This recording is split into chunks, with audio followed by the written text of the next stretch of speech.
Revision கிளாஸோட first பேஜ்லயே கொடுத்திருப்பாரு. Moral ரிலேட்டிவ்ஸுமே இந்த தாண்டி எத்தனை கொஸ்டின்? 2 கொஸ்டின் இருந்தது. where I have clearly discussed this in an example. Why I say this is எப்படி படிக்கிறோம்ன்றது உங்களுக்கு தெரிஞ்சு போச்சு. எங்க நோட்ஸ் மட்டும் தான் ஃபாலோ பண்ணணும் உங்களுக்கு தெரியும். Because once you use huge sources என்ன ஆகும்? செப்பரேட் உங்களோட திங்கிங்கும் செப்பரேட், உங்களோட டிஸ்ட்ராக்ஷன் நிறைய வந்து. that is why stick on to only my notes. என் நோட்ஸ் எடுத்துட்டாலே அந்த 9 மார்க்ஸ் அழகா வந்துருக்கும். ஸோ மாரல் ரிலேட்டிவ்ஸ் எல்லாம். then comes theory of moral development. இதோட very first class branches of ethics படிக்கும் போதே இது வெரி ஃபர்ஸ்ட் கிளாஸ்ல இந்த ஸ்லைடை கொடுத்துருக்கோம். ஆல் ஒர்க் தான் theory of moral development சொல்ல வருது.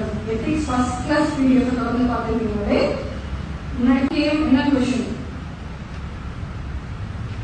and justify means. Before going to exam, 3 days back revision class la I was discussing end na enna, means na enna, same question da reflect ஆகுது. same moral relativism, same Holberg theory of moral development, and justifying means. Here it is deontology, thinkers, moral thinkers and philosophers syllabus la pathீங்கல்ல. when we discussed about deontology, correcta nama duty based, duty da ரொம்ப முக்கியம்ட்டு with example we have discussed. same என்னவா கேட்டிருந்தாலும் case study, right? once you are clear in subject, case study will be a quick fix, right? அதுதான் வந்து subject knowledge is very important. Here cognitive dissonance, right? very first time இந்த batch தான் cognitive dissonance நடத்துறாங்க. because they are changing questions.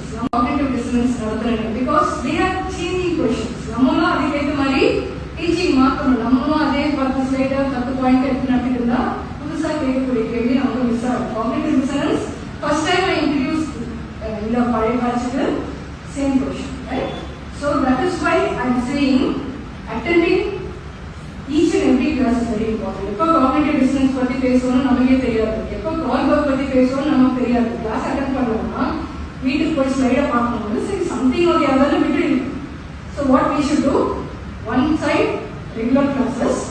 you people are very lucky, இங்கே நடத்துகிற class video கையில் இருக்கு, ஆப்பில் உங்களோட PPTஸும் இருக்கு. So it is very important for you to device it time and நீங்கள் எப்போ எக்ஸாம் போறீங்க. when we were discussing the syllabus, aptitude என்ற டாபிக் பண்ணுவோம்ல, அதுக்குள்ள வரதான் என்னென்னது impartiality, integrity. so same question, same fairness ஒரே படிச்சுட்டா எழுதிக்கலாமா? it is not very simple questions. இது எல்லாமே உங்க நோட்ஸ்ல இருக்கும்.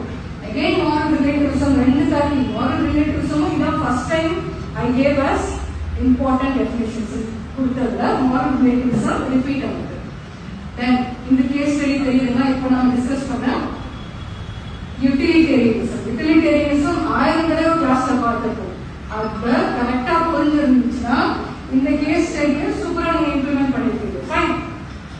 ஸோ ஃபர்ஸ்ட் கிளாஸ் வந்து உங்களுக்கு இப்போ என்ன ஞாபகம் இருக்கணும்?